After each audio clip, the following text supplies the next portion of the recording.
Daunt and Dervish by Guy Meredith, starring Anna Massey as Josephine Daunt and Sylvestra Touzel as Susan Dervish.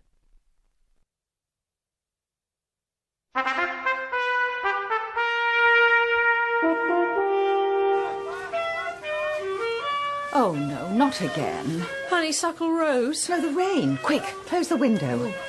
We'll never get it hung out at this rate. We have had it hung out. But not the right way. Broad, white diagonal in the top left-hand corner. Otherwise, it's a signal of distress. Rather appropriate, I would have thought. Besides which, with the quantity of Union Jacks draped all over London, I don't imagine the Queen's going to take the lack of our broomstick flagpole personally. That's not the point, Susan, is it? The point is that you're being a wet blanket. You won't enter into the coronation spirit. It was you who said it was vulgar. Vulgar, but vital. The first female monarch for 350 years, a new Elizabethan age. It's the optimism of it all. Oh, just listen to Bill. I can see what you mean about optimism. My point is that he's not a great monarchist either. Few Scottish nationalists are, in my experience. But he's making the effort. Now, do be encouraging. Josephine, Republican I may be, rude I am not. Well, ladies, what do you think? How's it coming along? Benny Goodman should watch his back. That's the magic of the old licorice stick. A while since I was in the school band, but once learned, never forgotten. All the notes still in there, just waiting to come out. They could probably wait a little longer, couldn't they? I'm just making a pot of tea. Yes, Bill, do allow yourself a break. It's only fair. No time, I'm afraid, Josephine. Only 2 more rehearsals before the street party. Sally Hastings demands absolute perfection from the Covent Garden Stompers. I'd hate to disappoint her. No. Well, quite. Yes, back to the grindstone. He's doing it for you, really, Josephine. Sally Hastings may be notorious. Notorious? She's brassier than the whole Joe Loss Orchestra. You just need to be a little more demonstrative in your affections. Publicly demonstrative. As far as the outside world goes, the L word is lodger. But our relationship is none of anybody else's business. And if you're saying that makes Bill easy prey, well, are we going to answer the phone? If by we, you mean me. Hello? Daunt and Dervish, Detective Agency? Hello? Yes, could you speak up a little? I'll close the door. Oh, yes, I can hear you now. I see. Well, how urgent exactly? Well, I'm not sure. Where? Oh, well, in that case, we'll see you in half an hour. Josephine, put away the coronation mugs. We're taking tea at Claridges. Magna Carta Pictures, a great institution. 12.5 years of existence. In 12.5 years, I, Ricard Biró, have brought romance and defiance to the lives of the British people. What got the British through the war? Pluck. Pluck, that is what. And Magna Carta Pictures is as British as pluck. I'm sorry? This is what Winston himself once said to me. Should be our motto. Perhaps, translated into Latin. But you know Winston Churchill? Of course. We are like brothers, almost. More tea? How is your cake? Delicious, thank you. Real butter, I'd say. Mr. Biró, you intimated on the telephone that there was a problem at the studios. Yes, of course. With every film there are problems. And I, Ricard Biró, I overcome them. When I arrived in this country, I did not know the meaning of the word defeat. Naturally, at that time, I did not know the meaning of many English words. And the specific problem that you cannot overcome? Are you interested in the cinema? I am, yes. Have you heard of an actress called Belinda Lane? No, I'm afraid not. Do not apologize. In 6 months' time, you will answer differently. She is beautiful, of course, but that is not all. She has talent, real talent, of the sort that only I, Ricard Biró, can recognize and develop. She will become one of the country's greatest stars. And the problem concerns Miss Lane. This is her first leading role. I thought she was ready for it. She was ready for it. But now something is troubling her. What sort of thing? That, Miss Dervish, is what I wish you to find out. but my instinct tells me it is an affair of the heart. And while no one is a greater romantic than I, Ricard Biró, it must be put a stop to. Put a stop to? How? You find me the man involved, Mrs. Daunt, and I will speak to him. I will explain to him that the heart is important, yes, but not as important as the future of Magna Carta Pictures. Waiter! Yes, Mr. Biró? Bill this to my suite. Second cousin to the man who invented the ballpoint pen, Ricard Biró entered the film business at the end of the silent era, working in his native Hungary before moving first to Germany and then France. Resident in Britain since 1940, he is as renowned for his extravagant lifestyle as for romancing his leading ladies, being once described as the man who put the ogle in mogul. Really? That's interesting. Go on. He had a string of patriotic successes during the war, including Heart of London and the epic Those Daring Skies. Oh, yes, I saw that with a boyfriend. What was his name? He was in the Marines. Susan. Oh, well, that's about it. Despite his once glorious catalogue, there's nothing much to speak of in the last few years. Based here at Runnymede Studios, he's been reduced to turning out cheap comedies, often shown as second features. It seems the war made him, and then the country forgot him. Rather like Churchill. Except, of course, that we didn't get rid of him. He's back in power. You think they're really on first-name terms? Well, it's not impossible. The old boy's something of a showman. But what about Belinda Lane? Now, she is a dark horse. Very little more than Biró told us. Under contract to Magna Carta, started in bit parts, working her way up. Is that her? Oh, she's certainly beautiful. And there's temperament in those eyes. So she might be having a steamy affair with her boss. If so, it's unlikely that Biró would ask us to investigate it. No. Whatever or whoever it is that's bothering Belinda Lane, we'll have to see her in action. And for that, we need to find Soundstage 1. That building over there, I think. Oh, or was it? Ladies, you look lost. May I be of any assistance? Possibly. Do you work here? Not exactly, but you'll be looking for the Dr. Jekyll and Mr. Hyde shoot. How did you guess? Not difficult. Follow me if you please, ladies.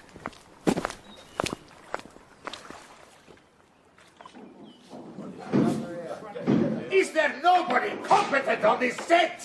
Where is my fog? I, Ricard Biró, must have fog. Lots of fog. Cops arriving, Mr. Biró! So you're a journalist? A columnist, if you please. Gordon Teague, G&T of the Daily Sketch. News and interviews, girls and gossip, everything about entertainment, more stars than the galaxy. You'll have heard of me. Oh, naturally. Is Biró directing the film as well? Out of necessity, I would say. How do you mean? Is it a cheap production? Put it this way. What do you need to make a story? A hero, a villain, and a girl? Now, what strikes you about the plot of Jekyll and Hyde? The hero and the villain are the same man? Exactly. Is Biró employing you? No, we're from the Robert Louis Stevenson estate.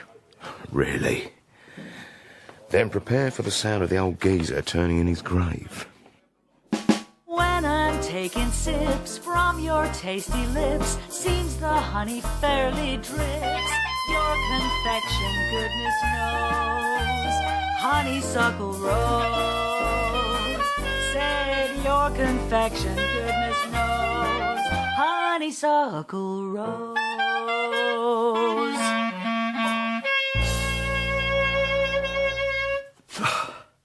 Sorry, chaps. Sorry, Sally. That's all right, Bill, my love.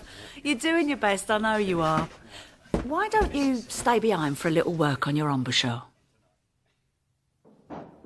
And where are my actors? My actors! I say, isn't that... It is. It's Freddie Tinsley. Oh, Minnie. I beg your pardon? That was his catchphrase. We used to love Freddie Tinsley in music hall. I had no idea he was still going. Is he under contract here? Why else would he be in a picture like this? Forgive me for asking, Mr. Teague, but if you have such a low opinion of this film, why exactly are you here? There's the reason right now. All right, I'm here. When are we going to get on with it? Belinda, my dear. Isn't she lovely? Isn't she the loveliest thing you've ever seen? You're here to write about Belinda Lane. I'm here to do her whatever service I can. Now then, Freddie, In this scene, you have taken the potion. Right. You stumble from the house, voicing your anguish, ready to defile innocence wherever you find it. Right. Meanwhile, you, Belinda... I've read the script. Oh, for goodness sake, can't we just get on with it? Of course. So, fog! Starting the fog, Mr. Biró. And action!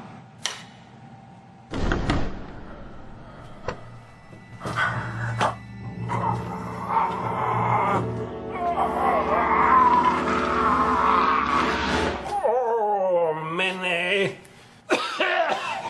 I will, my wheelbarrow, through streets broad and narrow. Where the hell is everybody? Cut the fog! Not in the fog, Mr. Biró. God, I can't see a blasted ow! Belinda, are you all right? Do I look all right?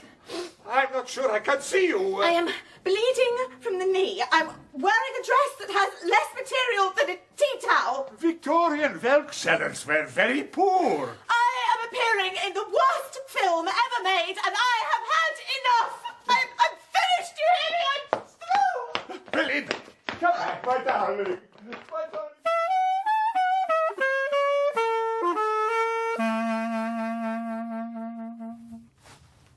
Oh, yeah, that's much better. You see, I think you've got to tilt the clarinet just that little bit higher. I see. Yes. You're such an expert, Sally. Well, music is my second love, after fruit and veg. And poor Alfred, of course. Oh, it's chilly in the warehouse, isn't it? A little. We should probably be going. I have to man the office. You're dedicated to work just like me. Bill, I'm not one to ask favours, so let me put it this way. Could you do a little job for me? What do you think Belinda meant by I'm finished? Finished for the day or finished with acting? I don't know, but if she's got an emotional problem, it's more likely to be with a film than with a man. Magna Carta Pictures really is doing badly. It's obvious how Teague knew where we were going. Jekyll and Hyde is the only film on the lot. If there is a man involved, you don't think it could be him, do you? Well, he's clearly besotted with her. But a journalist? Oh, sorry, columnist. No, I'd sooner put money on Freddie Tinsley. I suppose he might make her laugh, though probably not with that catchphrase. But would you fall for a man twice your age? In my case, Susan, that's an academic question. But there's Tinsley now, crossing the car park. Mr. Tinsley? Mr. Tinsley? One moment, please. Could we have a word? If you're autograph hunters, you can beggar off. I've had enough for the day. I'm not an autograph hunter. I'm a private detective. My name's Josephine Daunt. My partner, Susan Dervish. Really? And what would private detectives want at Runnymede Studios? I might as well be blunt, Mr. Tinsley. Is there anything of an affectionate or romantic nature taking place between yourself and your co-star? Call that blunt. There's never been to Batley, that's clear enough. Point taken. Then perhaps I could broaden the question.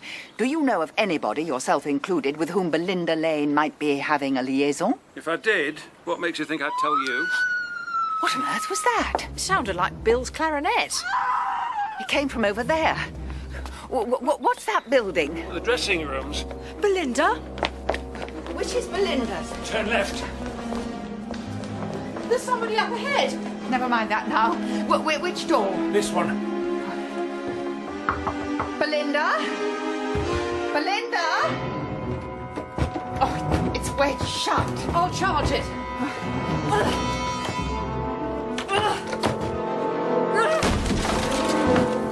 Oh, my God. Is she dead?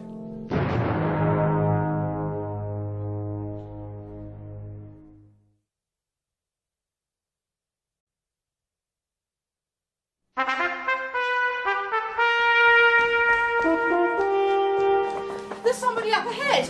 Never mind that now. Which door? This one. Belinda? Belinda? Oh, it's wedged shut. I'll charge it.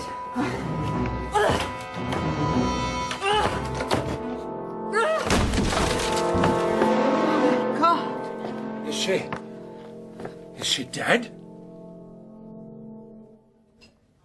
She was slumped behind the door. There was a half-empty bottle of vodka on the dressing table and sleeping pills scattered everywhere. Freddie Tinsley went as white as a sheet. He thought she was a goner. Well, we all did for a moment. Then Susan realised she was breathing and sprang into action. Suffice it to say that things got rather messy for a few moments, but by the time the ambulance arrived, Miss Lane was groggy but conscious. And the chap you saw running away? Hardly saw, heard, really. Runnymede Studios are so empty that most of the corridors aren't lit. I'd say he was heavily built. That's about it. You think he was the man Biró called you in to find? The one she was having an affair with? If so, he has a strange idea of romance. Nothing in the newspaper about it, at any rate. You'd hardly expect a startlet suicide attempt to make the Times.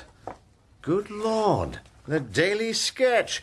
Josephine, I've never known you identify so closely with the masses. This coronation business is going to your head. We met a sketch columnist out at the studio, name of Gordon Teague. He doesn't mention anything. No, odd that, isn't it? I think we should have a word with Mr. Teague. If he's a journalist, you're unlikely to find him in before lunch, or for some while after, come to that. Then that will give us time for a trip to Runnymede Cottage Hospital. Bill, you'll man the office, won't you? Of course. Just one thing, though, concerning the jazz band. Oh, that. Yes, Bill, do get in as much clarinet practice as you can while we're not here to disturb you. No, it's something else. The singer, Sally Hastings, of Sally Hastings Fruit and Veg. What about her? She wants me to do a job for her. Shouldn't take long, apparently. Just an hour or so. And she's paying. Do you think we should have brought flowers? Difficult to know with an attempted suicide, isn't it? Are you congratulating them on failing or wishing them better luck next time? What do you think? I've already told you what I think. That it wasn't a suicide attempt at all? I agree. We have our fleeing man. But it's not easy to force pills and liquor down someone's throat, is it? Besides, it's a very odd way of trying to kill somebody. Not if you're trying to disguise a murder, it isn't. If anything, it's the most logical. Besides which, 9 out of 10 suicides leave a note. Perhaps Belinda was one of the other 10%. Or she left it somewhere else. Yes, on the bus perhaps, in a moment of forgetfulness. Plus, the clinching evidence, if you weren't too obtuse to see it, is the wail we heard from the car park. No one emits a wail while washing down pills and booze. A gurgle, perhaps, but nothing more voluble. Which ward did the sister say? Middleton. This way. No, in my opinion, we've had the wool pulled over our eyes from the beginning. Belinda has no inamorato, and there's something decidedly shady going on. You may be right. And you may even be right about me being obtuse. However, you are being extremely testy. Testy? Whatever do you mean? It's this job Bill's doing for Sally Hastings, isn't it? Of course it's not. Do you think I don't trust him? No, Bill's an innocent in matters of the heart. He's not simply going to wander off the straight and narrow. Of course, if someone were deliberately to lead him astray, what sort of job is it? That's what I'd like to know. Given that Bill didn't know himself, he could hardly be expected to tell us. But he is at least getting paid, our chances of which are hanging in the balance, I should think. Ruined! Or possibly rather less than that.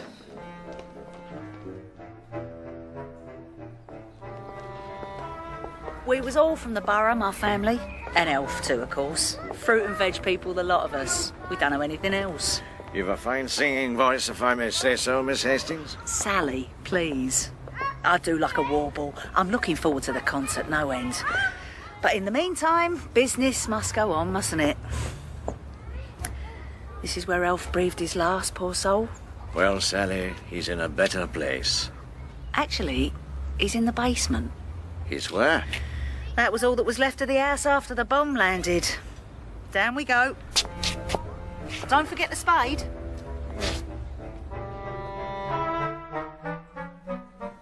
How am I, Ricard Biró, to survive now? I who have given everything to this country. The film is finished. I am finished. With no star, I must close the production.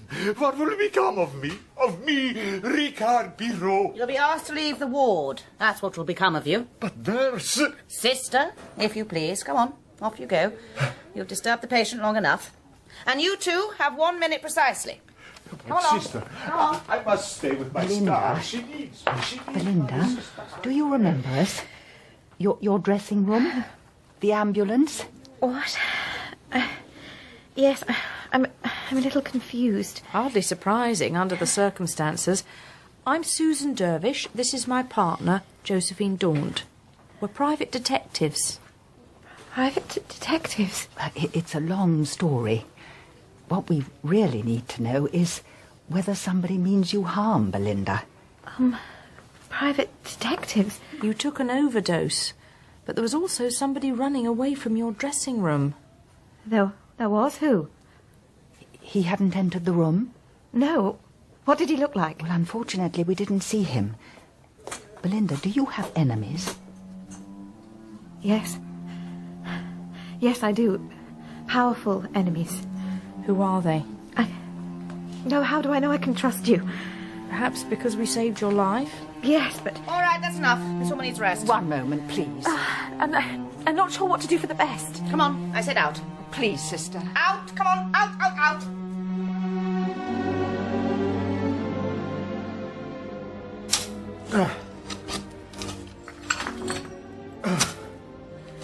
I'm still not absolutely clear on this, Sally. You said you wanted me to help you transport some money. And so I do. But it's with Elf. It's in his casket.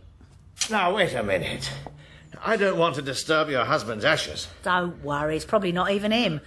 There were that many cremations at the time, I reckon they just gave you a couple of handfuls of whoever. But why bury your savings with him? I didn't want to pay tax on them, did I? But now the next stall's up for sale, I'm ready to expand. We're looking at a great future here. I'm not sure that Alf is. I don't mean Elf. I'm going to need some help with the business, aren't I? I mean you and me, Bill. You and me.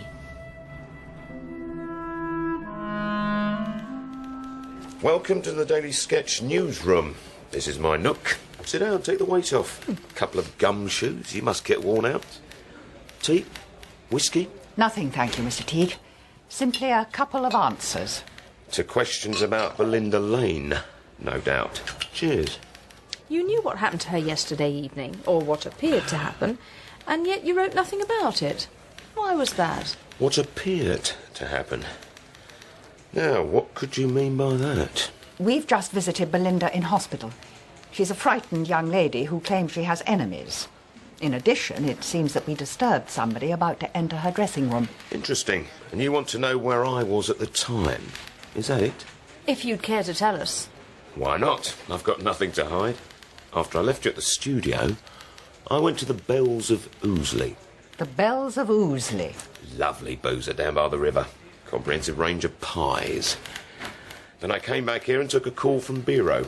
He told me what had happened. From Biró? What did he say exactly?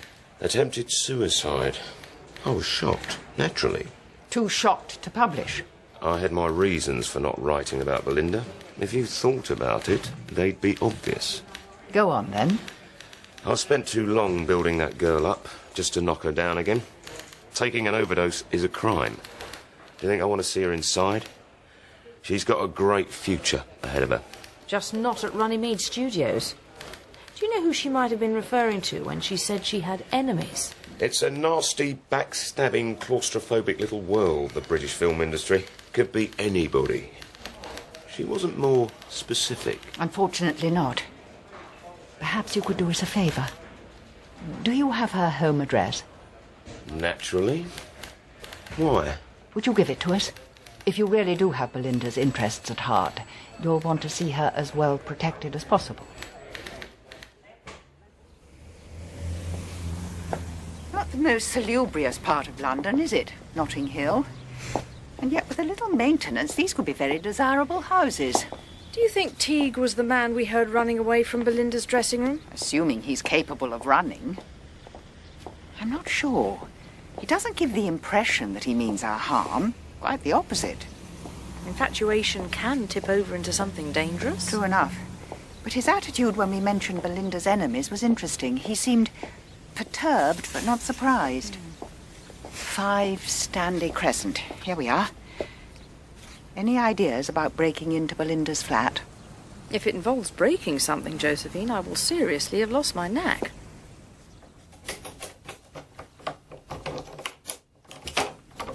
Et voila! Versatile things, hairpins. Not so much in your case as you don't use them in your hair. Did you ever consider a life of crime, Susan? It lost out to special ops. Crime on a salary. Albeit an egregious one. Hardly the most palatial of flats, is it? Belinda's obviously not on huge wages either. And meanwhile, Biro's living on tick at Claridges. You search the bed end, I'll take the sit. Mm-hmm.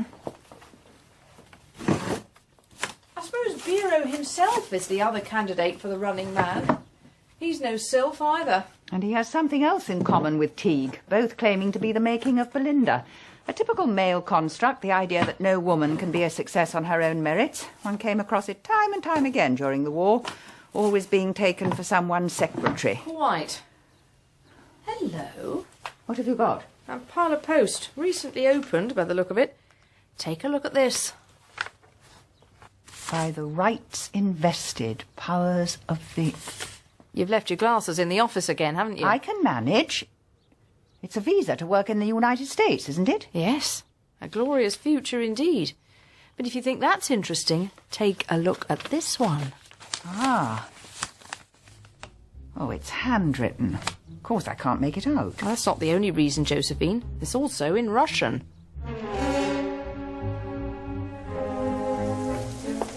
After Joe Stalin switched sides, they sent us off on a course. We mastered the Cyrillic alphabet on the first date, then got parachuted into France. Suffice it to say that I never got any further. Fairly typical admin cock-up. But the letter is signed Victor. Oh, yes, that was clear enough. And it's definitely addressed to Belinda. Let's get inside quickly. Yeah. Oh.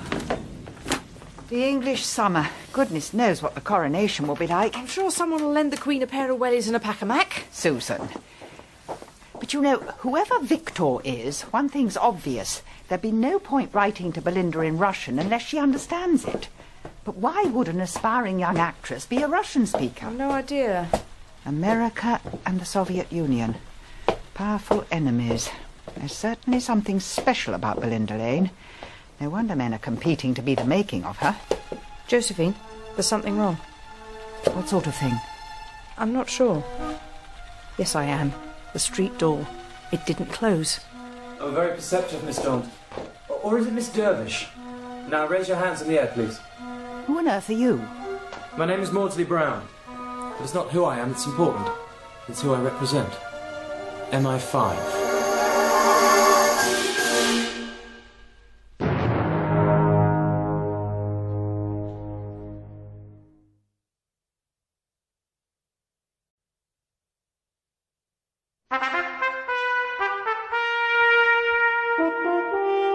Josephine, there's something wrong. What sort of thing? I'm not sure. Yes, I am. The street door. It didn't close. Oh, very perceptive, Miss Daunt. Or is it Miss Dervish? Now, raise your hands in the air, please. Who on earth are you? My name is Maudsley Brown. But it's not who I am that's important. It's who I represent. MI5. Move inside the office, would you please? I don't think there's any need for a public spectacle. Frankly, being on the pointy end of it, I don't think there's any need for firearms. You may well be right, Miss Dervish. However, when it comes to the defence of the realm, it's best not to take any chances. The defence of the realm? Yes, Mrs. Daunt. Now tell me, what do you know about Belinda Lane? And please don't answer who's Belinda Lane, because I've just followed you from her flat.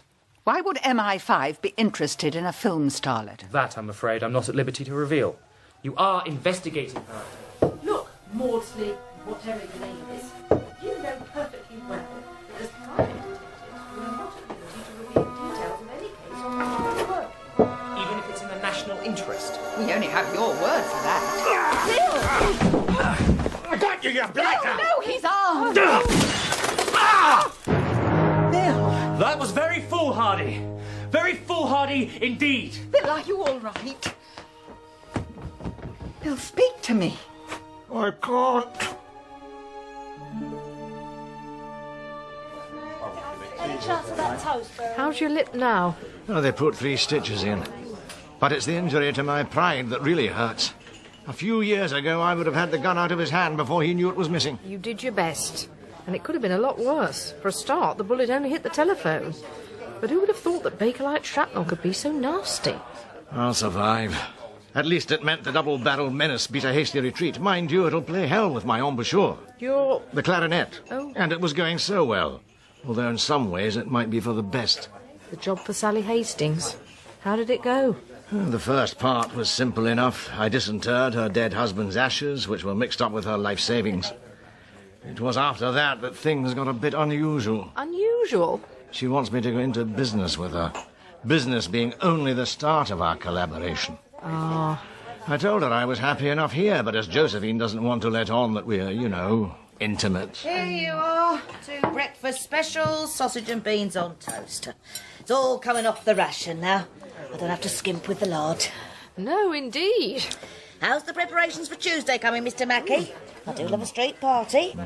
I'm preparing a little culinary surprise myself. Coronation spam, I'm calling it. Oh, Beryl, thank you for the use of your phone. I'm afraid it may not be the last time we have to impose on you. Oh, my pleasure, Mrs. Daunt, my pleasure. Well, did you get through to any of your old Secret Service contacts? Yes, and they promised to check up on this Maudsley Brown character.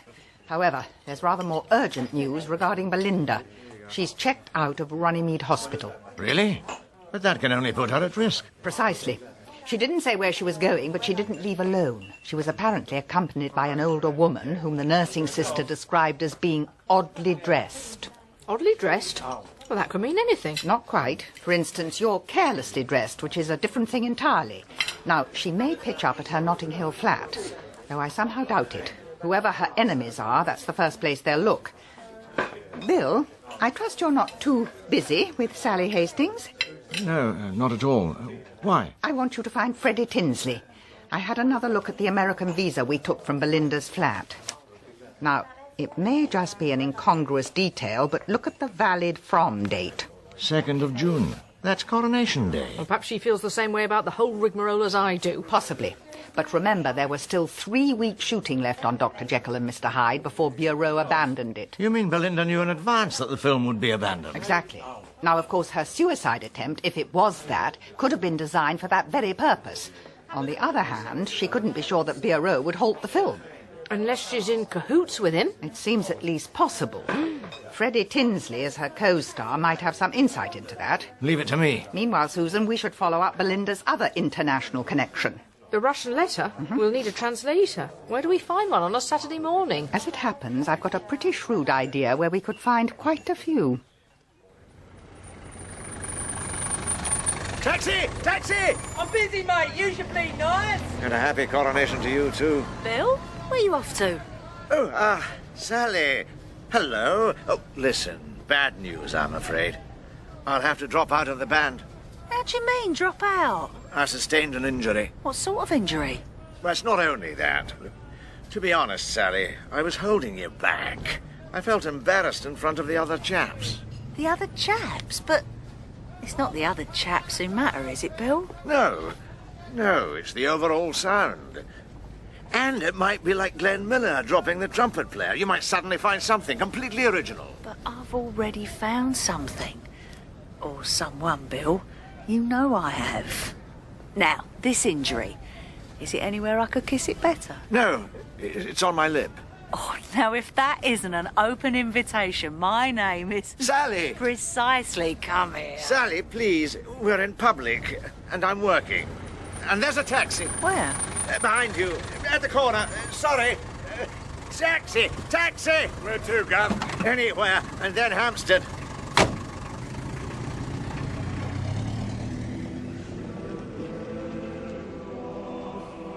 I've never been in a synagogue before. How does one behave? The same way everyone else behaves. Simply try not to attract too much attention. Although that may be difficult.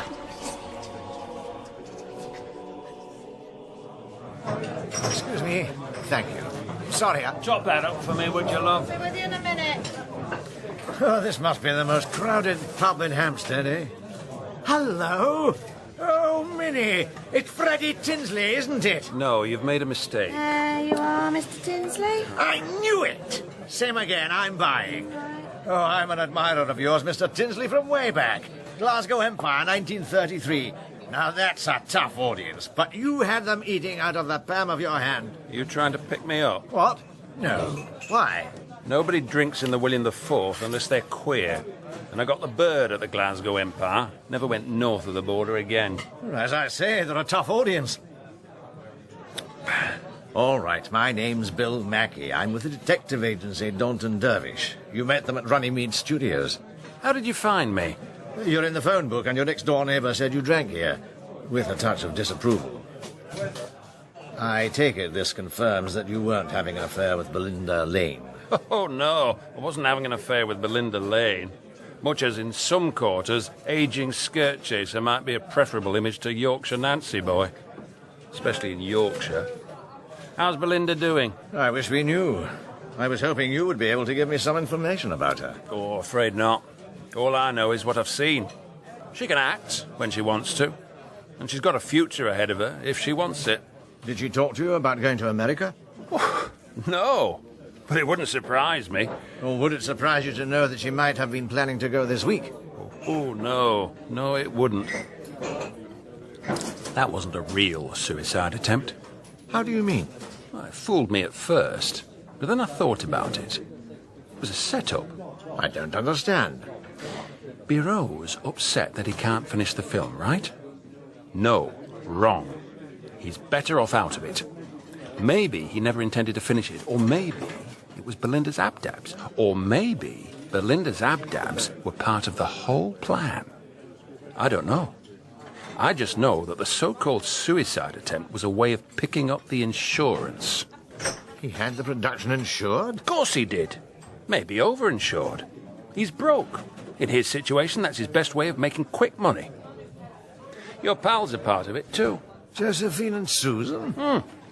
Not knowingly, but Biró must have known when they'd be leaving the studio and timed things accordingly. They were perfect witnesses, even breaking the door down. Yeah, but Belinda really looked as though she tried to kill herself, didn't she? Of course she did. She's an actress. Yes, I suppose so. But what about the running man? Oh, there, I have no idea. Anyway, if the insurance company contacts you, you can decide what to tell them. Me, I'm not going to get involved. Cheerio. No, don't rush off. Can I buy you another? Got to collect my things from the studio before they close the gates for good. What if I give you a hand? Oh, you're not trying to pick me up. Just my bags. Is that it? You know the really funny thing? I look around this pub, and I don't even fancy anyone. You get to the age when all you want's a bit of company. Oh, Minnie. The congregation's not used to outsiders. That much is clear. And we do look rather different when you take in most of the other women here, the older ones in particular. Oddly dressed. Exactly. They continue their traditional costume from the days before they fled their homeland, which for the most part was just after the First World War. That's why I thought we should come here. There are more Russian Jews in Whitechapel than anywhere else in Europe, including Russia. So Belinda is Russian Jewish? In origin, at least. I bet my hat on it. And this Victor? If she is mixed up in espionage, he could be her controller. Quite possibly. The rabbi's coming over.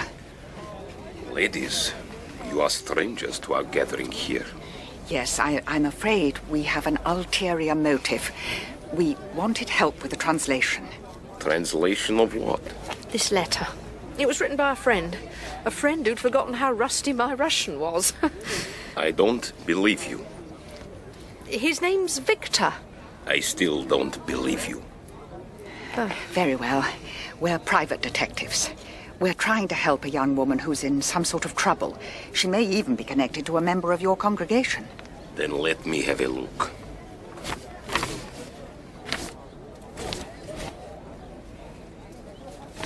I see no threat here. This is a message of tenderness. You mean a love letter? Yes, I would say so. It concerns a couple who are planning a journey. A journey? Oh, now that makes sense. Does it give any indication as to who this Victor is? This is a private letter. You said someone was in trouble. They are not. All right, but, You say you are private detectives.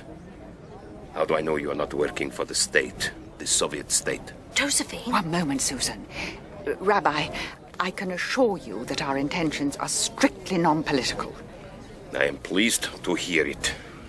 You will excuse me. Of course. Josephine, look! Over there! On the edge of the crowd! What is it? It's the man from MI5, Maudsley Brown. I think we should have a word with him. Come on.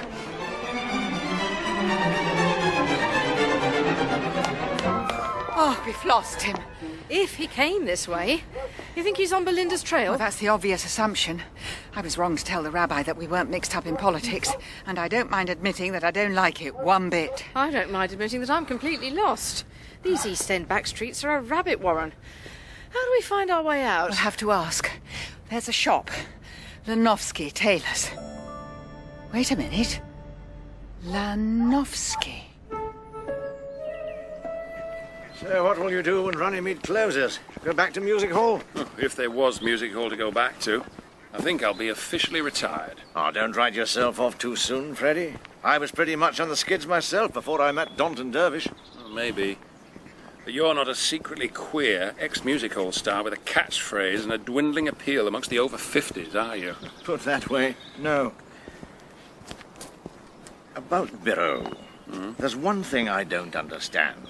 Now, if he was broke, how did he finance the film in the first place? No idea. He could have had a backer. Then the backer would take the insurance money.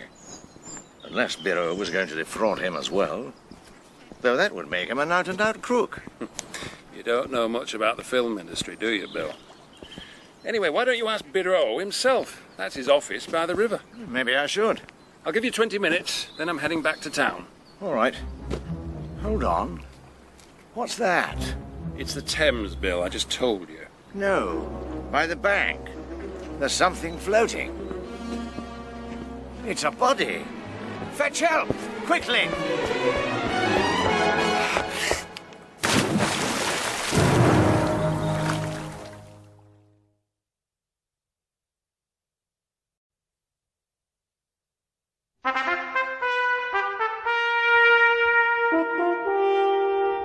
These East End back streets are a rabbit warren. How do we find our way out? We'll have to ask. There's a shop. Lanowski Tailors. Wait a minute. Lanowski. Hold on. What's that? It's the Thames, Bill. I just told you. No. By the bank. There's something floating. It's a body. Fetch help! Quickly!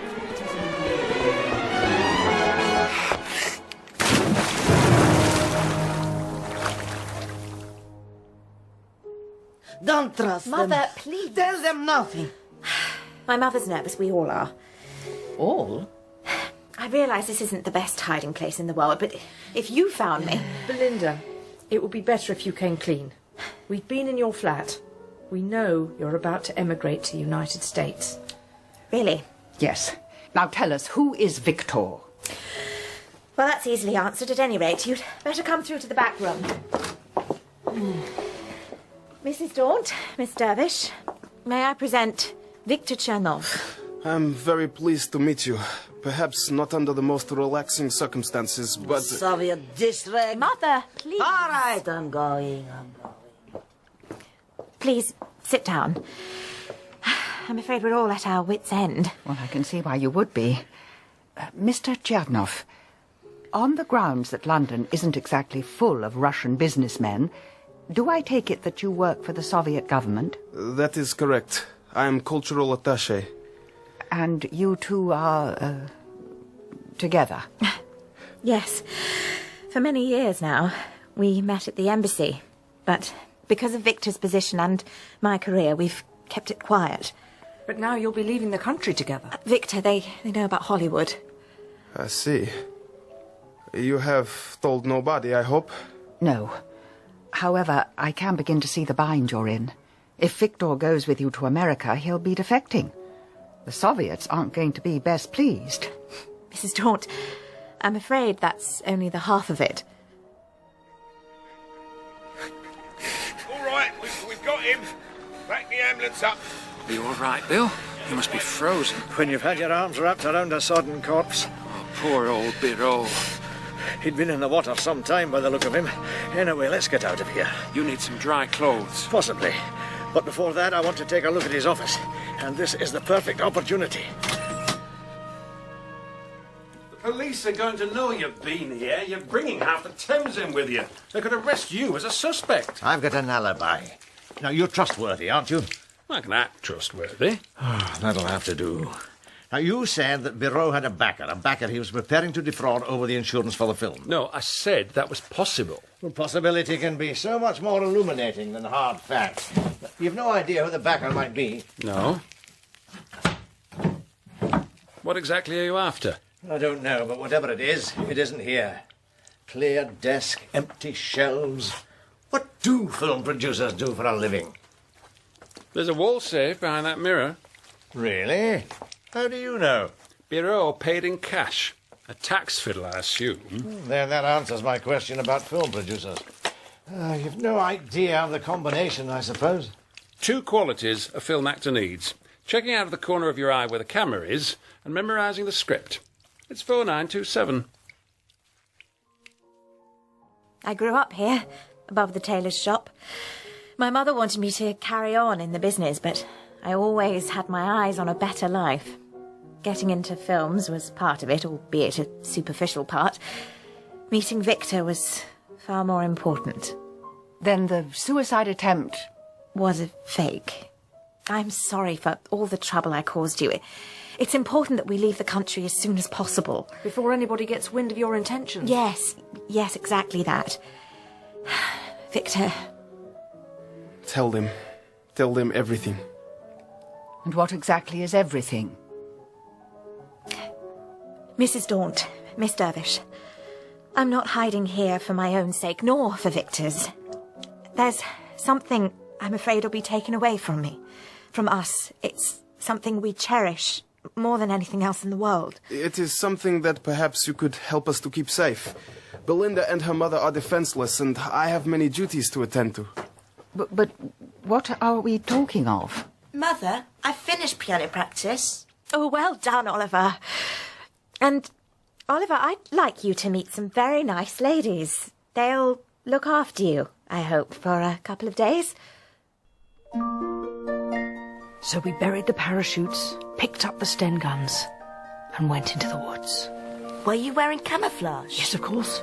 It was a moonless night. We slithered on our stomachs through the trees. Like snakes? Exactly like snakes. That way we couldn't be seen. Of course, there were German soldiers all over the place. In your position, I can't say I'd have acted any differently, but you have to admit, Josephine, that we're no match for the might of the Soviet Empire. I know. But Belinda and Chernoff do seem very much in love. And they're obviously scared. So they should be. Defecting's not something one undertakes lightly. That man you saw outside Belinda's dressing room, do you think he could have been a Russian agent? Well, I put that to Belinda, but she was in no position to tell. Mission accomplished. Oliver's finally gone to sleep. I told him a bedtime story about that night raid on the German munitions dump near Rennes. What 12-year-old wouldn't drop off to a tale like that? Bill, Susan, are we getting out of our depth? That's an apt phrase, given what happened to Biró. And while the police seem to be working on the premise of suicide, given his financial situation. But if there is a killer at large, we could be in the firing line too. Exactly. However, there is something else. Here, take a look at these. I found them in Biró's safe. Freddie Tinsley helped me smuggle them out.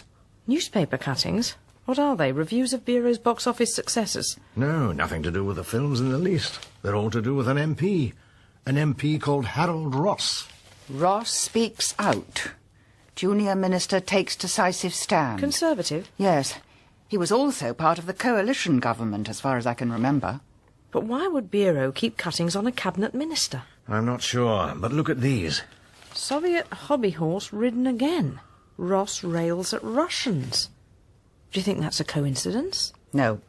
I think we should go and see Mr. Ross first thing in the morning. What about Oliver? Well, someone will have to keep an eye on him. Bill, would you do the honours? Or do you have a rehearsal? No, I'm out of the Covent Garden stompers. The lip, you know. Oh, how awful for you. What this house is in danger of underestimating is the extent of that threat. Oh, yes, we were allies in the war. Excuse me. But then we are these free? Thank you. That doesn't mean we should turn a blind eye to the machinations going on behind what the Prime Minister has so aptly dubbed the Iron Curtain. Is that him? Yes. Here's the order paper. Harold Ross, Junior Minister for Home Affairs. We must act. We must not wait to be struck. We must strike first. Not by military means necessarily, but certainly by diplomatic stringency. Rather dashing, but something of a rabble-rouser. Churchill's lapping it up, though. Look at him. Ross certainly knows how to keep the old man happy. Do we need an embassy full of potential threats right here on our doorstep? What are they up to? Tell us why they're here, or send them packing, I say. Come on, if we're quick, we'll catch him in the lobby. When I'm taking sips from your tasty lips, seems the honey fairly drips. Your confection, goodness knows, honeysuckle rose. Said your confection, goodness knows, honeysuckle rose.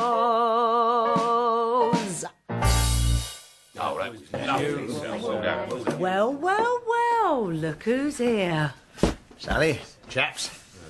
The return of the prodigal. And who would this be? Young friend of mine, Oliver Lane. Huh? It struck me he might be of some use here. Hello. I don't mean to be rude, but don't you think it would sound better if you all played in time? Look, sorry, if this is constituency business... No, Mr. Ross, you're not our MP. Then perhaps you should find the chap who is. Now, if you'll excuse me. Mr. Ross, have you ever met a man called Ricard Biró? A film producer? Film? The Department for Home Affairs has very little to do with culture, much less with the cinema. We're not necessarily implying that this would have been an official contact, Mr. Ross. Then what are you implying? The body of Ricard Biró was pulled out of the Thames yesterday. In his safe were a number of newspaper cuttings, all of them about you. Can you account for that? What? I think you heard me, Mr. Ross. Look, whatever the tragic event you refer to, the contents of a man's safe are his own business. Now, I'm afraid I really am in something of a hurry. It seems possible that Mr. Biró had a mystery backer whom he was planning to defraud. Would you know anything about that? Would you by any chance be that backer? Your questions are ridiculous. Not only am I, as I have said, a busy man, I have better things to do with my money than get involved in some Dr. Jekyll nonsense. You're sure? I could not be surer. Because we didn't mention the name of the film. Well, I must have heard it somewhere. Perhaps you'd like to have a think about where, Mr. Ross.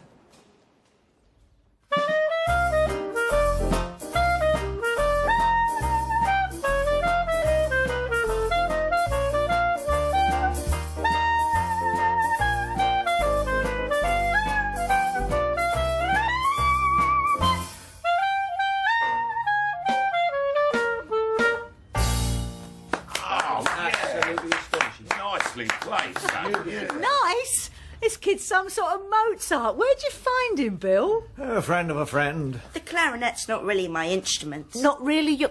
Oh, never mind that. You free for the concert tomorrow, son? I was looking forward to seeing the coronation parade. You can fit both in, don't worry. Kid, you're going to be the star of the show. Apart from me, of course. We'll see you tomorrow, Sal. See you later. Ta-da. Sally, it's not as simple as that. I can't just put Oliver on a public stage. I'd need his parents' permission. Bill, we need a private word. Come into the kitchen a second. What for, Sally? Come with me. Oh, hang on there, Oliver. I'll be right back. Now listen, Bill. You're being obstructive, you know that. I'm not. I'm simply... I understand why. You're upset. You think that the fact you're not playing in the combo means I've gone off you in some way. No. Well, I haven't, Bill. I still feel the same about you. I still want you sharing my fruit and veg. But, Sally, it wouldn't work. I don't know a cucumber from a lemon. Well, obviously I do. That's all settled then. No. No, it isn't. Look, Sally, I have to be honest with you. It's not just that I'm happy with my present job. It's Mrs. Daunt. She and I are... well, we're... She's not only my employer. If I didn't know better, Bill Mackie, I'd think you were giving me the cold shoulder. No. Well, yes. Oh. Oh, Sally. Oh. Don't, please. Here, use my handkerchief. Oh, damn, it's in my jacket. Oh, just wait there. Oh, Bill, this is not of your doing. Now, where did I leave that? Oliver? Oliver, where are you? Oliver!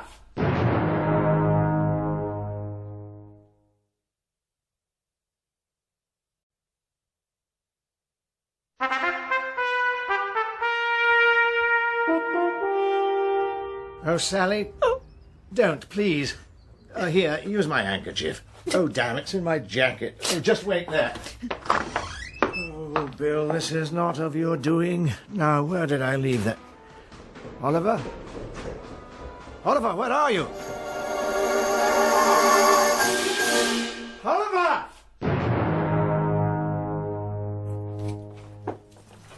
What time is it? Must be coming up to 5. The sky's light already. I feel so guilty about this. We were in the rehearsal room. Oliver was right next door. No, Bill. It was my fault. You said it yourself, taking on the might of the Soviet Empire. So what do we do now? We've scoured the area. Oliver could be anywhere. Halfway to Russia, even. We'll have to inform the police, I suppose. Though on Coronation Day, goodness knows how much time they'll have. Unless... Unless what? There's one incongruous detail. You heard heavy footsteps, Bill, like the ones we heard in the film studio. Logically enough. Whoever wanted to pressurize Belinda then finally kidnapped her son. Yes, except you heard no sound of complaint from Oliver. True enough. But he has a taste for adventure. He was enthralled by Susan's action-packed bedtime story, remember? Maybe the kidnapper said he was taking him to see his father. Possibly, but that's where I have my doubts, because if the kidnapper was Russian... Oh, who's that at this hour? Oliver? I'll get it. Don't raise your hopes, Susan. Morning, Mr. Mackie. Sorry to call so early, but I was opening the cafe and I saw the lights on. I bought you a bacon sandwich each. Thank you, Beryl. That's very considerate. Can I come in? Unfortunately, we've got rather a crisis on. Oh, all right. It's just that I've got a telephone message for you. Really? Yes, it came last night. I wasn't sure how urgent it was. Now, where did I put it? Here you go. I'm afraid the paper's got a bit fatty. Something unreadable. Thrown out of something unreadable, something years ago. Yes, that was it. That was what, Beryl? What did they actually say? Oh, I can't actually remember. That's why I wrote it down, you see. Hold on. I'll hold it up to the light. Maudsley Brown. That's the MI5 man who shot our phone, isn't it? Yes, or rather, no. Thrown out of service 2 years ago. He must be from one of your Secret Service contacts, Josephine. He certainly behaved like something of a loose cannon. But he was interested in Belinda, wasn't he? Quite. I think we have our running man and Oliver's kidnapper. You mean Maudsley Brown was working for the Russians? Oh, those Ruskies, slippery bunch, never trusted them since they switched sides in the war, even if they did come over to us. There's such a thing as loyalty, I say. Yes. Yes, Beryl, that's it. What's it? They switched sides in the war. That was what was bothering me. It's simply a question of maths. I think you've lost us, Josephine. Does this mean you have an idea where Oliver is? What? No, not directly, but I think I have a lead. Bill, you chase down Belinda and Chernoff, tell them what's happened, but tell them there's hope. Susan, you better come with me. We're off to Fleet Street. So Chernoff isn't Oliver's father. He and Belinda lied to us. No, to be fair, they didn't. They simply said they'd been in love for many years. But it couldn't be enough years. Oliver's 12, which means he was born in 1941 and conceived sometime in 1940. As Beryl brilliantly pointed out, the Nazi-Soviet pact was still in operation. The Soviets had no presence in London. And she definitely said they met here. So where does Oliver's paternity lie? I've got a suspicion. But first, we need to consult the acknowledged world expert on Belinda Lane. Here, the Daily Sketch Building. At least on the way back we'll be heading in the same direction as the coronation crowds. Ow! Watch that Union Jack. You're lucky to find me here. Another hour or so and I'll be gone. You're clearing your desk. My last column comes out today. Rather fitting, I think. One long reign ends while another begins. Modestly put. Are you changing papers? Not just papers, Mrs. Daunt. I am changing countries. Landed myself a job on the Hollywood Reporter. I've had it with this benighted country and its tin pot industry. The US of A awaits Gordon Teague. So whatever you want, make it snappy.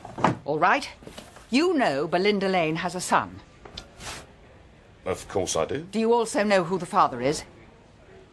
Now, I don't give secrets away. Except in print, of course. It doesn't matter. You know his identity because at some point Belinda confided in you. And perhaps not only in you, she also told her other so-called champion, Ricard Biró. God rest his soul. Pass me that Remington, would you, Miss Dervish? Thanks. Ricard Biró was blackmailing that father, wasn't he? That's how he financed his last film, which he and Belinda then scuppered. She, so she could leave the country, he, to pick up the insurance money. You're not just a beautiful face, if I might say so, Mrs. Daunt. Wait a minute, I think I'm catching on. The father was someone whose reputation would be shattered if it was revealed he'd impregnated a teenage girl. Precisely. Harold Ross. Is that right, Mr. Teague?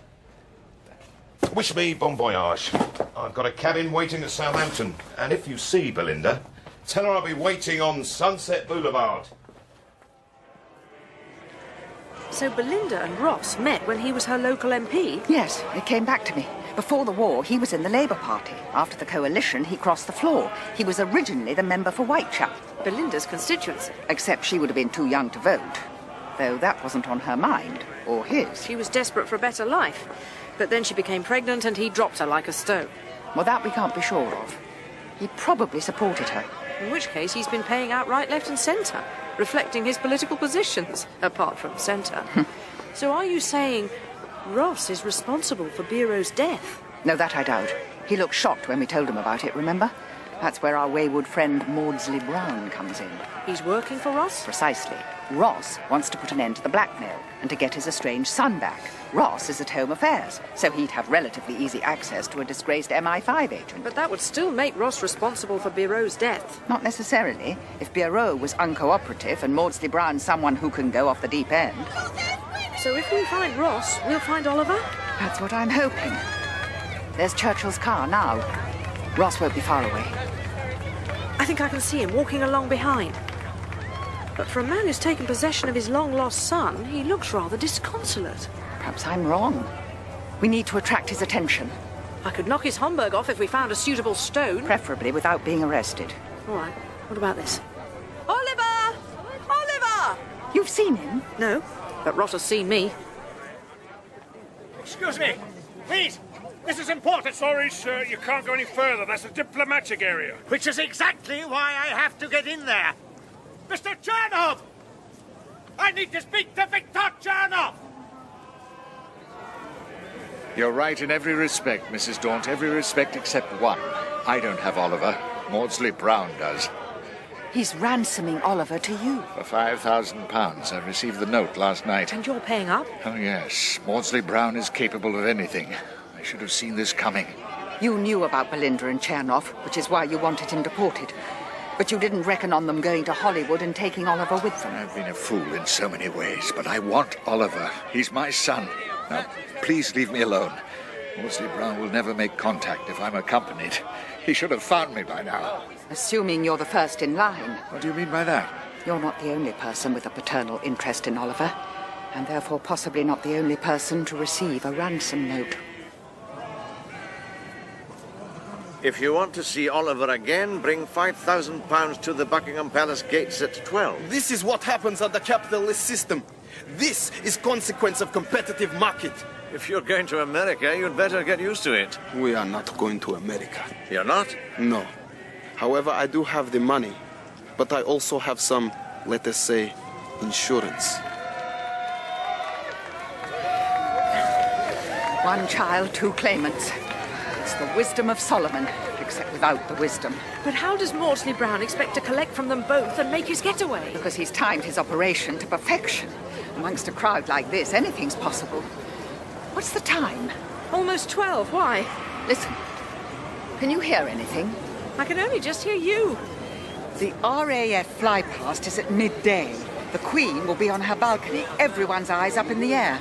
Maudsley Brown can do what he wants. We can't get much closer to the palace. He must be here somewhere. Miss Dervish!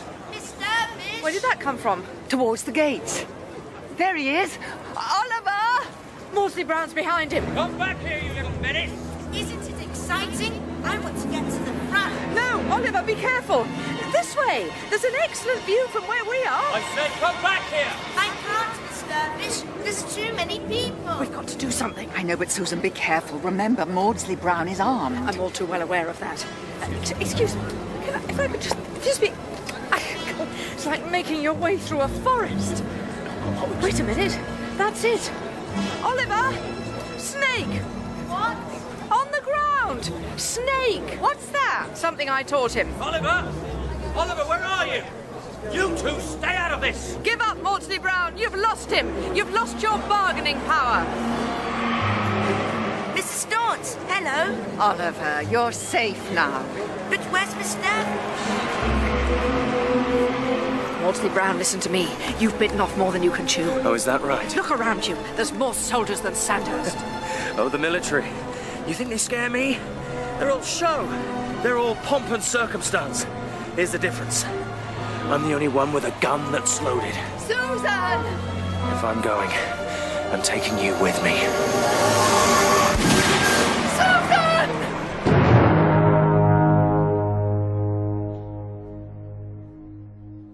I can hardly bear to think about it. If it hadn't been for that Russian guard... Quite a sharpshooter, too. I distinctly heard the bullet go past before it hit Maudsley Brown in the shoulder. The marvellous thing was Oliver's attitude. All he could talk about was the fly past and the guns and the soldiers. Which should stand him in good stead in Moscow. Is that really where they're going? Apparently so. Hollywood was just a blind. If Ross had known their real destination, he could have stopped them officially. Or still could, I suppose. But not if he wants his link to Maudsley Brown exposed. Do you think we should feel sorry for Ross? He's losing the son he's never known, after all. And Gordon Teague, waiting in vain for Belinda on Sunset Boulevard. On the bright side, though, Bill got a call from Freddie Tinsley. Apparently he is going to Hollywood. There's a real demand for English butlers. On screen? No, actual English butlers. He pays much better, apparently. And as for Belinda and Victor... Mrs. Daunt, Miss Dervish. Thank you for all your help. When do you leave? In the morning. Oliver has a place at the Moscow Conservatoire. He starts next week. And I already have offers for far, far better films than I could make here, or goodness knows in America. I hope you're doing the right thing. Russia's in my soul. I've known that for a long time. Good evening, ladies and gentlemen, and welcome to the Covent Garden Coronation Party. And without further ado, let's have some live music. May I present the Covent Garden Stompers, featuring singer Sally Hastings and special guest artist Belinda Lane. Bill makes rather a good MC, don't you think? Rather better than a clarinetist, yes. And he seems just as content. Josephine, could I give you a word of advice? What on? I think he'd be even happier if you let the world know that the two of you were a couple. I've never denied it. You've never demonstrated it either, have you? This might be the appropriate moment. Every honeybee fills with jealousy when they see you out with me. I don't blame. Ladies, a very happy coronation to you. Should we raise our glasses to a long and happy reign? We certainly should. To Queen Elizabeth II. And now, with whom do I have the pleasure of the first dance? With me, Bill. With me.